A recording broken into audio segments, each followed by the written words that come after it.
Yes, good evening, good evening.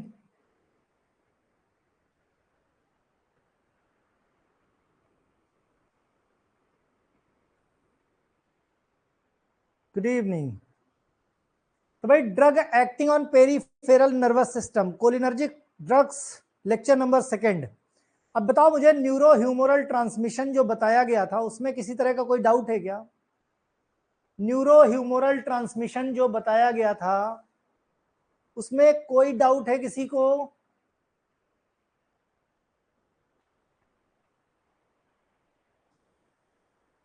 Yes, Vinod Prajapati, गौरव, श्वेता, संतोष।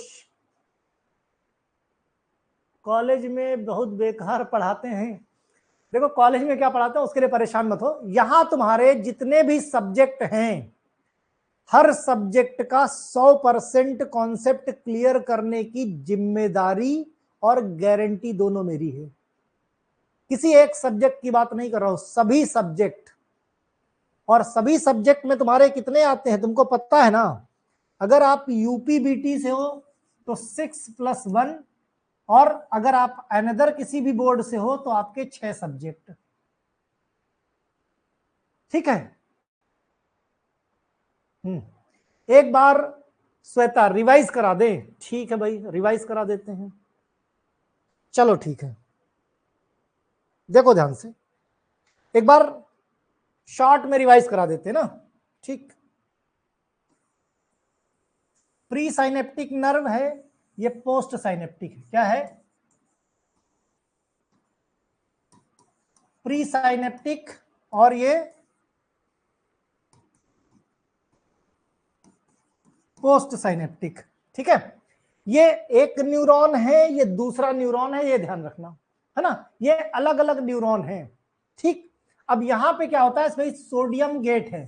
Sodium gate है, ये extra cellular material है, और इधर सेल के अंदर इंट्रासेलुलर मटेरियल है। क्लियर? एक्स्ट्रा सेलुलर मटेरियल में सबसे ज्यादा अबंडेंट मात्रा में पाया जाने वाला कैटायन कौन सा होता है? Sodium ion. ठीक है, सोडियम आयन। और क्या है यहाँ पे? कोलीन है। ठीक है, तो जब कोई इंपल्स या कोई स्टिमुलस आता है तो एसिटाइल कोलिन की सिंथेसिस होती है। सोडियम आयन ठीक अंदर गया, सोडियम गेट खुला, साथ में कोलिन अंदर गया। क्या गया? कोलिन। ये चीजें अंदर आ गई कहां पे? इंट्रासेलुलर में। इंट्रासेलुलर में पहले से मौजूद है एसिटाइल कोएंजाइम ए। क्या मौजूद है? Acetyl coenzyme A. तो कोलिन और एसिटाइल कोएंजाइम ए की मदद से बनेगा क्या? एसिटाइल कोलिन, जो कि क्या करेगा? साइनेप्टिक वेसिकल में स्टोर हो जाता है। यहां पर क्या होगा? साइनेप्टिक वेसिकल में एसिटाइल कोलिन स्टोर हो गया। अब कोई इंपल्स अगर आता है तो यहां पे भाई कैल्शियम चैनल है। क्या है? कैल्शियम चैनल है, जिससे कैल्शियम का इनफ्लक्स होता है।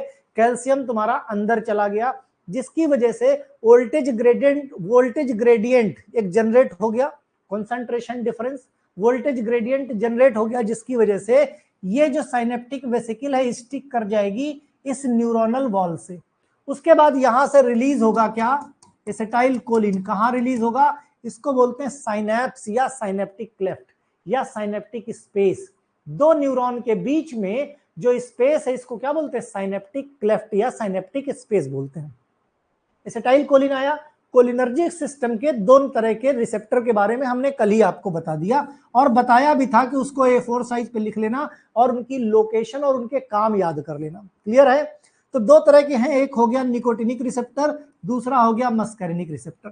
ठीक है, तो जब आपका न्यूरोट्रांसमीटर रिसेप्टर से बाइंड करता है तो रिसेप्टर को एक्टिवेट कर देता है, तब क्या होता है फार्माकोलॉजिकल एक्शन। क्या हुआ?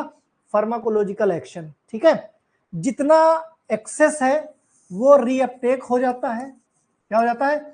रीअपटेक हो जाता है, वापस से साइकिल में चला जाता है। जो उसके बाद भी बच गया तो इसके पास एक एंजाइम होता है जो इसके डिग्रेडेशन के लिए जिम्मेदार होता है, that is acetyl choline storage. तो एसिटाइल कोलिन एंजाइम जो है क्या काम करता है? ये जो एसिटाइल कोलिन है ये इसको कोलिन प्लस एसीटेट में क्या कर देता है, तोड़ देता है, और यही कोलिन बाद में क्या होता है, रिसाइकिल में चला जाता है। तो इस तरीके से एसिटाइल कोलिन की सिंथेसिस भी हो गई, एसिटाइल कोलिन की सिंथेसिस हो गई, एसिटाइल कोलिन का रिलीज हो गया, एसिटाइल कोलिन की बाइंडिंग हो गई, ठीक, उसकी वजह से फिर एक्शन हो गया। यहां पर एसिटाइल कोलिन एस्टरेज की मदद से एसिटाइल कोलिन का डिग्रेडेशन हो गया, यानी ब्रेकडाउन हो गया, जो बचा हुआ है उसका रीअपटेक हो गया, रीअपटेक होके ये कोलिन वापस से रिसाइकिलेशन में आ जाता है। ये न्यूरोह्यूमरल ट्रांसमिशन है।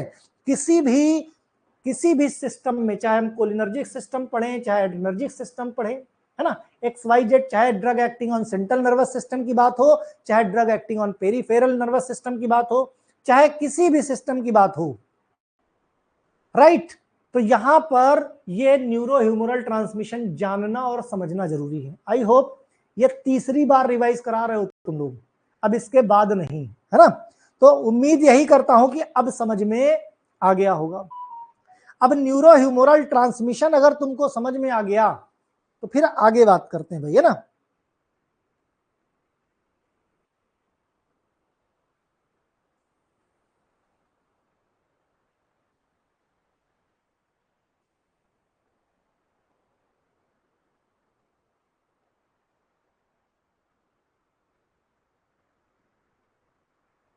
ठीक है, चलो भाई अब आगे बात करते हैं। अब बात करेंगे क्या है कि हम क्लासिफिकेशन की, क्लासिफिकेशन ऑफ कोलिनर्जिक ड्रग्स, है ना, क्लासिफिकेशन ऑफ कोलिनर्जिक ड्रग्स। ठीक है, कोलिनर्जिक ड्रग्स को हम कोलिनोमाइमेटिक या पैरासिम्पैथोमाइमेटिक ड्रग के नाम से भी जानते हैं, कोलिनोमाइमेटिक या पैरासिम्पैथोमाइमेटिक के नाम से जानते हैं। ठीक, बात करते हैं भाई, ये वो ड्रग्स होती हैं, वो ड्रग्स हैं जिनको हम एसेटाइल कोलिन एगोनिस्ट बोल सकते हैं, एसेटाइल कोलिन एगोनिस्ट। ठीक है,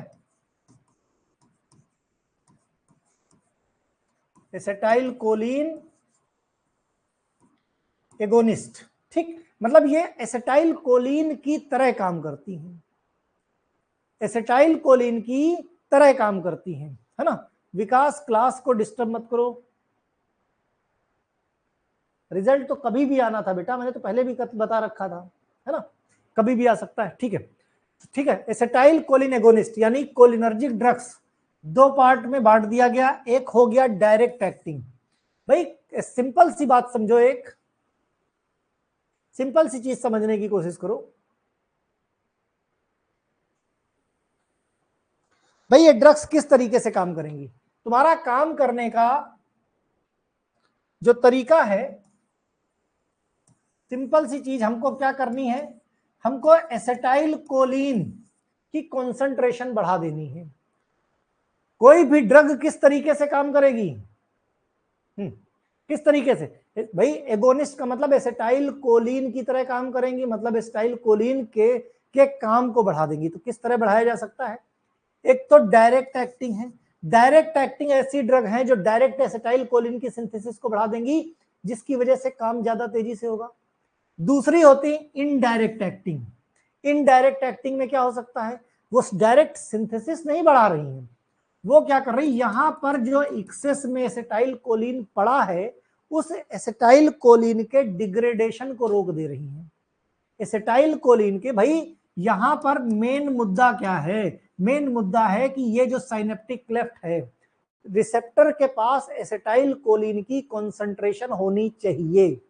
अब वो कैसे हो सकती, या तो सिंथेसिस बढ़ा दो, इस तरह हो सकती है डायरेक्ट एक्टिंग, या कर सकते हो कि इसका एसिटाइल कोलिन का जो डिग्रेडेशन हो रहा है वो डिग्रेडेशन को रोक दिया जाए, एसिटाइल कोलिन के डिग्रेडेशन को रोक दिया जाए। ठीक है, जिसकी वजह से यहां पे काम हो सके। तो ये इनडायरेक्ट एक्टिंग है। तो डिग्रेडेशन कौन करता है, acetyl choline esterase.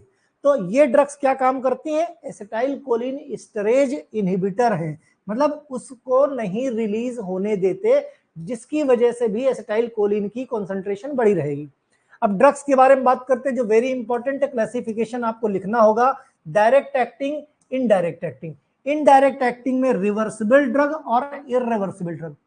Reversible drug वो है जो इन ड्रग्स को जब दिया जाएगा तो कोलिन एस्टरेज इनहिबिट कर देंगी, ठीक, और ये कुछ देर के बाद, अपने समय के बाद फिर ये हट जाएंगी, वापस से कोलिन एस्टरेज अपना काम करने लगेगा, डिग्रेडेशन करने, मींस टाइम लिमिटेड।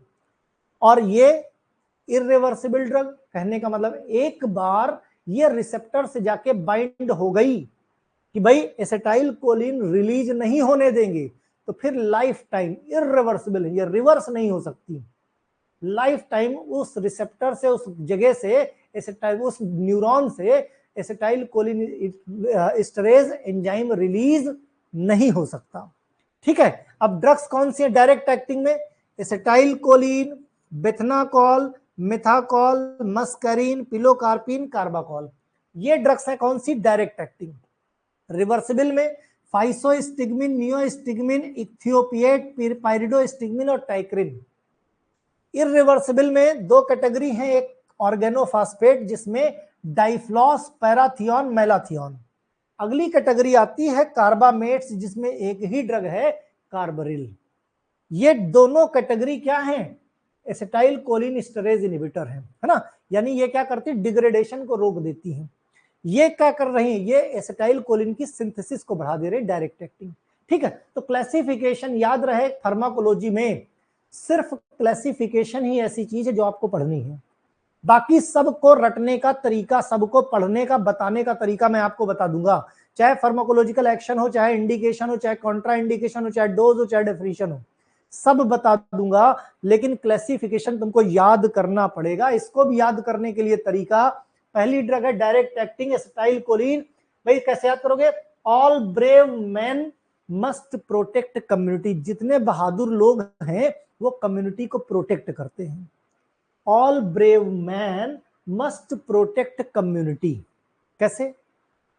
ऑल से एसिटाइल कोलिन, ब्रेव का बी ले लिया, बेथनाकॉल, मेन से methacholine, must say Mascarene, protect से पिलोकार्पिन और कम्युनिटी से कार्बाकॉल। तो ये लाइन याद करके आपको ये क्लासिफिकेशन याद हो जाएगा। फिर रिवर्सिबल ड्रग पे आ जाओ भाई। रिवर्सिबल ड्रग के लिए please never eat pickled tomato, टमाटर का अचार मत खाओ, है ना। प्लीज से फाइसोस्टिग्मिन, नेवर से नियोस्टिग्मिन, ईट से इथियोपिएट, पिकल से पाइरिडोस्टिग्मिन, टोमेटो से टैक्रिन। फिर इरिवर्सिबल कैटेगरी में दो कैटेगरी है, क्या याद कर सकते हो? डू प्लीज मेंटेन कार, भाई जिसके पास कार है, खरीदने से मतलब थोड़ी है, चलाना भी तो सीखो, उसको मेंटेन भी तो रखना सीखो। तो डू से हो गया डेफ्लॉम, डाइफ्लॉस, प्लीज से हो गया पैराथियन, मेंटेन से मेलाथियन और कार्बरिल में, भाई कार्बामेट्स में कार्बरिल है तो car. Do please maintain car, बोलो भाई, याद हो जाएगा। All brave man must protect community, please never eat pickled tomato, do please maintain the car. ये एक मैंने बनाया है भाई, क्या एक तरीका बनाया है। जब तुम पढ़ोगे कई बार तो हो सकता है इससे भी ज्यादा आसान तरीके तुम निकाल सकते हो। देखो क्लासिफिकेशन इतने सारे हैं, कोई ना कोई ट्रिक तुमको लगानी पड़ेगी, अदरवाइज इतने क्लासिफिकेशन याद नहीं कर पाओगे।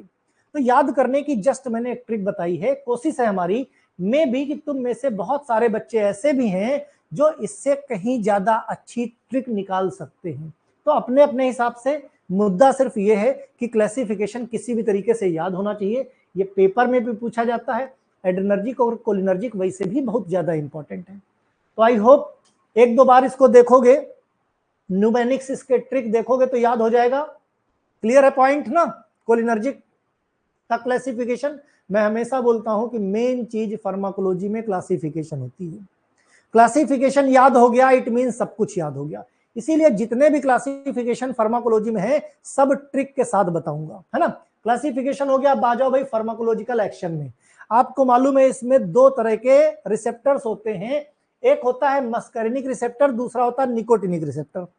मस्करिनिक रिसेप्टर में 5 टाइप बताए थे हमने, M1, M2, M3, ठीक, और M4, M5, जिसमें से हमने क्या कहा था, M4, M5 ज्यादा इंपॉर्टेंट नहीं है, इनके बारे में डिस्कशन नहीं करना है। हमें मेन डिस्कशन कहां तक करना है, M1 से लेके M3 तक, और हमने बाकायदे एक टेबल बना के कि इनकी लोकेशन कहाँ पे है, कहाँ कहाँ पे प्रेजेंट होते हैं और ये क्या काम करते हैं, प्रीवियस लेक्चर में हमने ऑलरेडी आपको बता दिया है। ठीक, अब रिसेप्टर का काम अगर तुमको पता है, वो टेबल तुमने याद कर ली, तो फार्माकोलॉजिकल एक्शन अपने आप याद हो जाएगा। याद रहे हम क्या पढ़ रहे हैं, कोलिनर्जिक सिस्टम। कोलिनर्जिक सिस्टम क्या है, रिलैक्स वाला है, इसीलिए इसका दूसरा नाम क्या बोलते हैं हम, रेस्ट एंड डाइजेस्ट सिस्टम। क्या बोलते हैं, रेस्ट एंड डाइजेस्ट सिस्टम बोलते कि नहीं बोलते। तो अब आराम वाला है, सोच के देखो भाई हार्ट पे क्या इफेक्ट पड़ेगा जब कोलिनर्जिक सिस्टम की ड्रग दी जाएंगी हार्ट पे। तो भाई रेस्ट एंड डाइजेस्ट है, तो जाहिर सी बात हार्ट रेट को कम करेगा। हार्ट रेट को कम करने के लिए कौन सा रिसेप्टर है जो हार्ट पे अवेलेबल है, बताओ भाई। मस्कैरिनिक रिसेप्टर हार्ट पे अवेलेबल होता है। तो कौन सा रिसेप्टर, तुमको बताया था कल मैंने, हार्ट पे M2 रिसेप्टर होता है। कौन सा रिसेप्टर होता है हार्ट पे, M2 रिसेप्टर होता है। तो M2 रिसेप्टर हार्ट रेट को डिक्रीज करेगा, हार्ट रेट को डिक्रीज करेगा, यानी ब्रैडीकार्डिया। टर्म याद रखो, ब्रैडीकार्डिया को बोलते हैं हार्ट रेट डिक्रीज करता है, यानी हृदय गति को कम करता है। यहीं पे अगर टैकीकार्डिया नाम शब्द होता तो उसका मतलब हृदय गति को बढ़ाना, यानी हार्ट रेट को बढ़ाना। ठीक है, तो ये क्या भाई, रेस्ट कर रहा। सोच के देखो, सिंपल, ये रेस्ट कंडीशन है, तो जितने काम रेस्ट कंडीशन में होते हैं वो सब काम करेंगे। बस रिसेप्टर की लोकेशन पता होनी चाहिए। M2 रिसेप्टर हार्ट पे होता है जो हार्ट रेट को कम करेगा, पहला फार्माकोलॉजिकल एक्शन। ब्लड वेसल की बात किया जाए तो भाई स्मूथ मसल और ब्लड वेसल पे क्या बताया था, M3 रिसेप्टर। मस्कैरिनिक का M3 रिसेप्टर प्रेजेंट होता है वेस्कुलर एंडोथेलियल में। क्या करता है, ब्लड वेसल को रिलैक्स कर देता है। जब रिलैक्स होगा तो डायलेट होगा, है ना। पहले ब्लड वेसल ये है जिसमें ब्लड जा रहा है, खूब फोर्स से जा रहा है। अब डायलेट हो गया तो मोटी हो गई, जब मोटी होगी तो प्रेशर कम हो गया, और जब प्रेशर कम हो जाएगा तो ब्लड प्रेशर तुम्हारा कम हो जाएगा कि नहीं हो जाएगा। ब्लड प्रेशर, जब भाई ब्लड वेसल डायलेट हो गई, चौड़ी हो गई, तो प्रेशर लगने वाला कम हो जाएगा, तो ब्लड प्रेशर फॉल हो गया। ठीक है भाई, कोई पाइपलाइन है, पानी तुम फेंक रहे हो, क्या किया तुमने, ये आगे का पोर्शन, जब दूर तक पानी फेंकना होता है तो उस पाइप के आगे के पोर्शन को दबा देते हो तो पानी दूर तक जाता है। क्यों, क्योंकि अब प्रेशर ज्यादा लग रहा है। वहीं पे पाइप को फिर से छोड़ देते हो तो प्रेशर कम लगने लगता है। यानी जब भी ये पाइप का मुंह मोटा होगा या पाइप मोटी होगी तो प्रेशर कम लगेगा, यानी ब्लड प्रेशर फॉल हो गया, कम हो गया। पॉइंट क्लियर हुआ। ठीक, स्मूथ मसल की बात करें तो smooth muscle most of the organ क्या करते हैं, कॉन्ट्रैक्टेड। यहां पर भी M3 रिसेप्टर होता है। जैसे bronchial smooth muscle, emergency condition में ज्यादा ऑक्सीजन चाहिए तो वहां पे ब्रोंकियल स्मूथ मसल डायलेट हो जाती है, लेकिन यहाँ कोलिनर्जिक सिस्टम रिलैक्स है तो हमें बहुत ज्यादा रिलैक्स कंडीशन में, जैसे भागते हो तो तेजी तेजी सांस लेते हो, रिलैक्स कंडीशन में ज्यादा लेते हो कि नहीं, आराम से रिलैक्स, यानी इस ब्रोंकियल स्मूथ मसल्स कॉन्स्ट्रिक्ट हो जाती हैं, जिससे सांस लेना नॉर्मल हो जाता है, यानी कॉन्स्ट्रिक्शन कॉज करेंगी। GIT tract, M3 receptor, rest, भाई इसका नाम क्या है इस कोलिनर्जिक सिस्टम का, रेस्ट एंड डाइजेस्ट। क्या नाम है, rest and digest, rest condition है। तो अगर डाइजेशन होगा तो M3 रिसेप्टर जब एक्टिवेट होगा तो जो गट है आपका, जीआईटी ट्रैक्ट है, जीआईटी ट्रैक्ट एक्टिवेट हो जाएगा, उसके अंदर जो ग्लैंड्स हैं वो सिक्रीशन तेजी से करना शुरू कर देंगी, और जो फूड की आने की गति है जो रुक गई थी, पेरिस्टाल्टिक मूवमेंट फास्ट हो जाएगा, जिससे ज्यादा तेजी से डाइजेशन होगा। इसके लिए रिस्पॉन्सिबल हमारे गैस्ट्रोइंटेस्टाइनल ट्रैक्ट पे भी स्मूथ मसल्स होती हैं, वहां भी रिसेप्टर कौन सा, M3 रिसेप्टर। इसमें सबसे इंपॉर्टेंट M2 और M3 है। M2 रिसेप्टर हार्ट पे और M3 रिसेप्टर सारे स्मूथ मसल्स पे। फिर यूरिनरी ब्लैडर की बात किया जाए, जब इमरजेंसी कंडीशन होती तो सूसू पॉटी नहीं आती। कभी देखा है कि भाई कुत्ता दौड़ा लो तुमको सूसू आ गई हो ना, इमरजेंसी सिचुएशन में यूरिन फॉर्मेशन बंद। जब रेस्ट कंडीशन हुई तो यूरिन फॉर्मेशन भी होगा और यूरिन भी पास ऑन होगा। तो एसिटाइल कोलिन क्या करते हैं, डेट्रूसर मसल्स को एक्टिवेट कर देते हैं। अब डेट्रूसर मसल्स कौन सी बला है भाई? ये आपके किसमें रहता है? यूट्रस में, सॉरी यूरेटर में रहता है ना। किसमें? ये देखो, ये जो है यूरिनरी ब्लैडर है आपका, है ना, यूरिनरी ब्लैडर। तो ये जो ब्लैडर को कवर करती हैं ये है डेट्रूसर मसल्स। क्या है ये? डेट्रूसर मसल्स होती हैं। और यही वो मसल्स हैं, यही वो मसल्स हैं जब कॉन्ट्रैक्ट करती हैं तो यूरिन बाहर आता है। भाई ये कॉन्ट्रैक्ट होगा तो यूरिन बाहर आएगा। ये किस कंडीशन में कॉन्ट्रैक्ट करती हैं? जब आपका रेस्ट एंड डाइजेस्ट यानी कोलिनर्जिक सिस्टम होता है, तभी सूसू और पॉटी का एहसास होता है। जब आप बहुत इमरजेंसी कंडीशन में इनके एहसास बंद हो जाते हैं ना। ये बॉडी का नेचुरल सिस्टम है, ठीक है। डेट्रूसर मसल्स कहां पे पाई जाती हैं? यूरिनरी ब्लैडर में, ठीक। तो यूरिनरी ब्लैडर भाई एसिटाइल कोलिन स्टिमुलेट कर देता है, जैसे यूरिन सिस्टम प्रमोट कर देता है यूरिनेशन को। कॉन्ट्रैक्शन होता है डेट्रूसर मसल्स, जिससे कि यूरिन पास ऑन होता है। ब्रोंकाई की बात ऑलरेडी हमने कर लिया। ब्रोंकाई क्या होता है? ब्रोंको कॉन्स्ट्रिक्शन करता है, जिसकी वजह से क्या होता है भाई? ब्रोंकियल ग्लैंड्स में सिक्रीशन बढ़ जाता है, ब्रोंकियल ग्लैंड्स का सिक्रीशन बढ़ जाता है और सांस लेने की दर नॉर्मल हो जाती है। तो भाई ये क्या था? Pharmacological action. ग्लैंड्स की बात करें, जब कभी बहुत डर जाते हो, कोई इमरजेंसी कंडीशन आती है, मुंह सूखने लगता है, यानी इमरजेंसी कंडीशन में सलाइवरी सिक्रीशन भी बंद हो जाता है। यहां पे इमरजेंसी तो है नहीं, ये तो रेस्ट एंड डाइजेस्ट कंडीशन है। यानी कोलिनर्जिक सिस्टम में जब नॉर्मल होते हो तो देखो पसीना भी आएगा, लार भी बहेगी, ठीक। इमरजेंसी कंडीशन में आंखों की बात करें, इमरजेंसी होती तो आंखें बड़ी हो जाती हैं। बड़ी इसलिए होती क्योंकि खतरे को आप भांप सको, कितना बड़ा खतरा है। तो यहाँ rest and digest normal condition में आंखें छोटी रहती हैं, कोई जरूरत नहीं, यहाँ पे कोई खतरा नहीं है ना। तो ग्लैंड्स की बात करें, secretion of all parasympathetically innervated glands increase the secretion. क्यों? क्योंकि सारी ग्लैंड पे रहता है M3 रिसेप्टर। M3 रिसेप्टर कुछ ऐसी हैं जहां पे M2 खाली रहता है। तो स्वेटिंग, पसीना हो, सलाइवा हो, लैक्राइमेशन, आंसू हो, है ना, ठीक है। ट्रैकियोब्रोंकियल जो सांस लेने का है, ट्रैकिया हमारा, गैस्ट्रिक सिक्रीशन पेट में, गैस्ट्रिक सिक्रीशन डाइजेशन के लिए, पैंक्रियाटिक सिक्रीशन वो भी डाइजेशन के लिए, मींस रेस्ट एंड डाइजेस्ट ना, ये सब इंक्रीज हो जाते हैं। डाइजेस्टिव सिस्टम की बात करें, सलाइवा सिक्रीशन की बात करें, लैक्राइमल सिक्रीशन की बात करें, ये सारे सिक्रीशन बढ़ जाते हैं रेस्ट कंडीशन में, ठीक है। आई की बात करें तो आई में जो सर्कुलर मसल्स होते हैं, आइरिस, यही डिसाइड करता है कि भाई कितना धूप जो है या कितना लाइट अंदर जाएगी। तो भाई आइरिस मसल्स क्या करती है भाई? प्यूपिल को कॉन्स्ट्रिक्ट कर देती, मतलब आंखें छोटे करने को क्या बोलते हैं? मियोसिस। टर्म नोट करो, डब्बे में बंद करो। प्यूपिल के कॉन्स्ट्रिक्शन, प्यूपिल को छोटा करना, क्या कहते हैं? मियोसिस। प्यूपिल को बड़ा करना यानी आंखें बड़ी करना, मिड्रियासिस। तो यहां पे क्या था? मियोसिस। तो ये फार्माकोलॉजिकल एक्शन क्लियर है, ठीक है।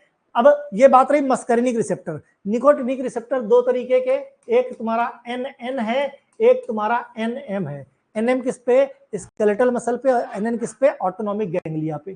तो autonomic ganglia both sympathetic parasympathetic दोनों जगह पे होते हैं, ठीक है, दोनों जगह पे होते हैं। और ये दोनों सिस्टम को क्या करते हैं? स्टिमुलेट कर देते हैं।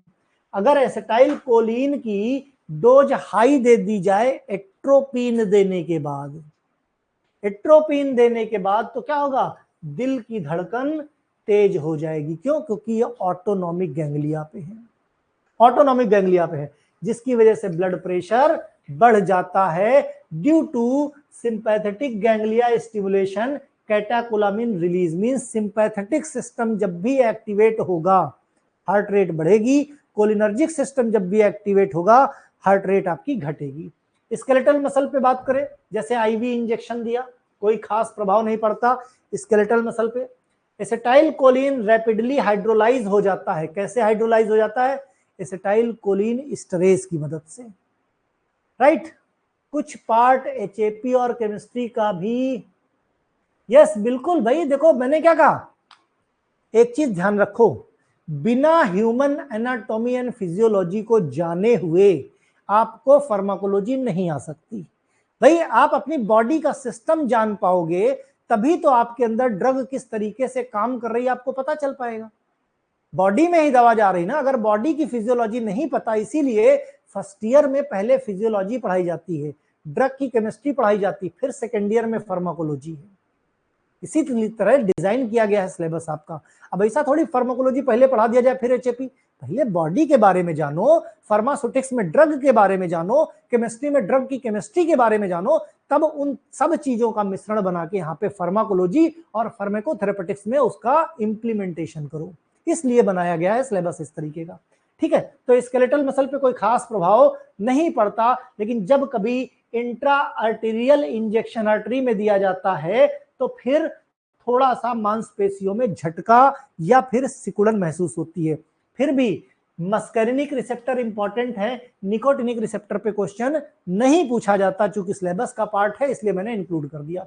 सेंट्रल नर्वस सिस्टम कुछ नहीं, नथिंग। अब डोज की बात करें, डोज केडी त्रिपाठी का ये भाई है, मैं फार्माकोलॉजी केडी त्रिपाठी एक बुक है उसी से पढ़ाता हूं, किसी को परचेस करने की जरूरत नहीं है, मैं एप्लीकेशन पे डाल दूंगा, देख लेना है ना। तो भाई देखो, डोज याद रहे, मैं पहले से बता देता हूं, डोज कम से कम 10,000 से ज्यादा ड्रग्स हैं, आप डोज नहीं याद कर सकते, राइट, आप डोज को याद नहीं रख सकते, क्लियर। मिथाकोलिन, मिथाकोलिन 1 से 4 mg रूट किससे, सब क्यूटेनियस से। अगर आई ड्रॉप की बात किया जाए तो 3% आई ड्रॉप, ठीक। कार्बाकोलिन का, कार्बामाइल कोलिन की बात किया जाए तो इसकी डोज 0.25 से 5 mg सब क्यूटेनियस रूट है।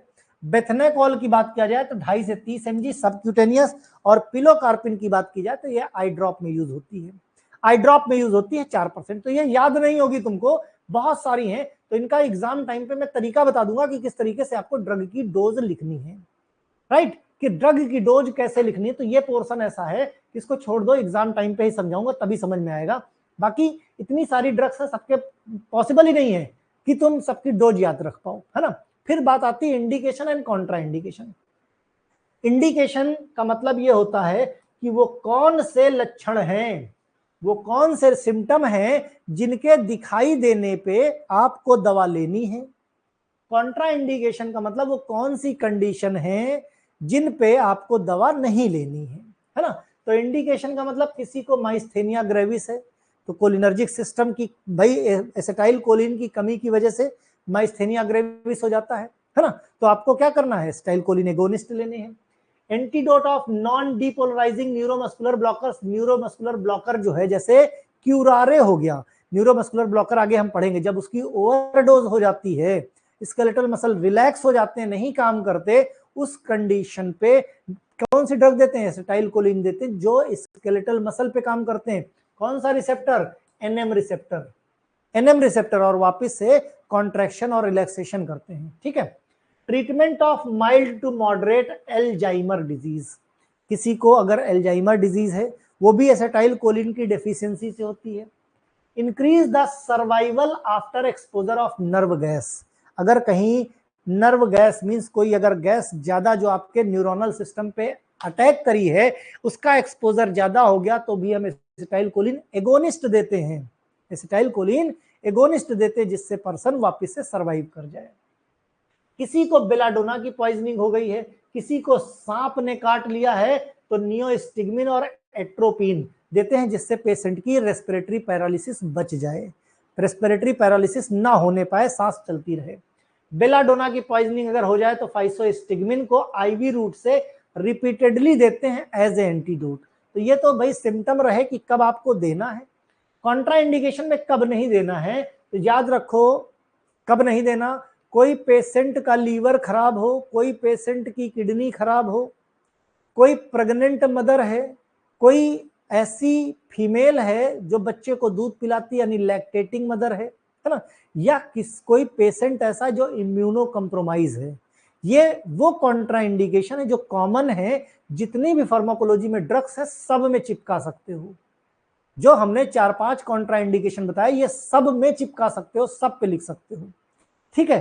कॉमन फिर भी बता दो, भाई किसी को एलर्जी है, ब्रेडिकार्डिया है, अब सोच के देखो किसी का हार्ट रेट, भाई किसी का रेस्पिरेशन रेट ऑलरेडी कम है, रेस्पिरेशन की दर, हार्ट रेट वैसे ही कम है, और तुमने एसिटाइल कोलिन एगोनिस्ट दे दिया कोलिनर्जिक सिस्टम, तो कोलिनर्जिक सिस्टम की ड्रग क्या करती है, हार्ट रेट को कम कर देती है, तो साइड इफेक्ट हो जाएगा, तो पर्सन का तो हार्ट अटैक हो जाएगा, सांस लेने ही बंद कर देगा। वैसे ही उसकी सांस लेना कम है ना। किसी को इंटेस्टाइनल या यूरिनरी ट्रैक में ऑब्स्ट्रक्शन है तो भी आप एसिटाइल कोलिन नहीं दे सकते। कि कोई प्रेग्नेंट फीमेल है या कोई अस्थमेटिक पेशेंट, भाई अस्थमा के केस में उसको सांस लेना है, ब्रोंको डायलेशन चाहिए, और कोलिनर्जिक ड्रग्स कैसी हैं, ब्रोंको कॉन्स्ट्रिक्शन करती हैं, रेस्पिरेटरी सिस्टम को और सिकोड़ देती हैं, तो पेशेंट तो मर ही जाएगा। किसी को अगर कोरोनरी डिजीज या पेप्टिक अल्सर है, यानी किसी को हार्ट की कोरोनरी आर्टरी में प्रॉब्लम है या किसी के पेट में अल्सर है, तो उस कंडीशन पे भी हम कोलिनर्जिक ड्रग्स नहीं देते। किसी को एरिथमिया है, मींस इर्रेगुलर हार्ट बीट आती है, या फिर किसी को एपिलेप्सी है, किसी को पार्किंसंस है, किसी का लीवर खराब है, काम नहीं करता, या किसी का किडनी काम नहीं करती, तो इस कंडीशन में हमें ये दवाएं नहीं देनी है। तो इंडिकेशन का मतलब वो कौन से लक्षण हैं कि वो दिखाई दे तो आपको दवा देना है, वो कौन से लक्षण है ना दिखाई, वो कौन से लक्षण अगर दिखाई दे तो दवा नहीं देनी। कॉन्ट्रा इंडिकेशन में दवा नहीं देनी, इंडिकेशन पे दवा देनी है। पॉइंट क्लियर है? ठीक है, इस तरीके से तुम्हारा कोलिनर्जिक सिस्टम खत्म हुआ। कल हम पढ़ेंगे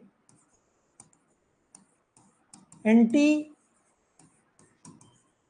कोलिनर्जिक सिस्टम, मींस वो जो ये कोलिनर्जिक सिस्टम जो काम कर रहा है, तो एंटी कोलिनर्जिक ड्रग्स जब देंगे तो ये क्या करेंगे, ये रिसेप्टर को, यानी कल वो ड्रग्स पढ़ेंगे जो मस्करिनिक और निकोटिनिक रिसेप्टर को एक्टिव नहीं होने देगा, यानी इसके M1 से लेके M5 तक के जो रिसेप्टर्स हैं उनको एक्टिव नहीं होने देगा। इसके दो रिसेप्टर NN और NM रिसेप्टर, इनको एक्टिवेट नहीं होने देगा। भाई कह सकते हो indirectly cholinergic agonist, cholinergic sorry antagonist है ना, एंटागोनिस्ट है ना, कोलिनर्जिक एंटागोनिस्ट, या ये पैरासिम्पैथोमाइमेटिक सिस्टम है। तो कह सकते हो कि कल हम क्या करेंगे, पैरासिम्पैथोलिटिक। कौन सा सिस्टम पढ़ेंगे, उसको क्या नाम देंगे दूसरा, पैरासिम्पैथोलिटिक।